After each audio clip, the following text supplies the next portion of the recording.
designer, pernah tak korang rasa design korang makin biasa-biasa dan rasa siap? Mungkin sebab otak korang dah tak ada ruang dah untuk bernafas.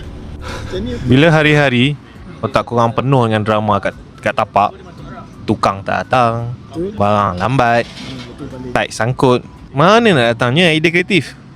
Sedar tak sedar, korang dah burn out sebelum sempat nak hasilkan design yang superb. Akhirnya klien bayar mahal tapi mereka dapat design asal siap je. Rugi kan?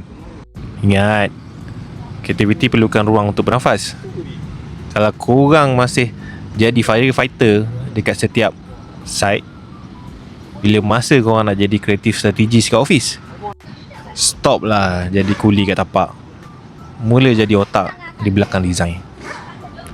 Korang rasa kreativiti korang makin berkembang ke makin berdata sejak belakangan ni? Follow Hurum untuk next progress seterusnya.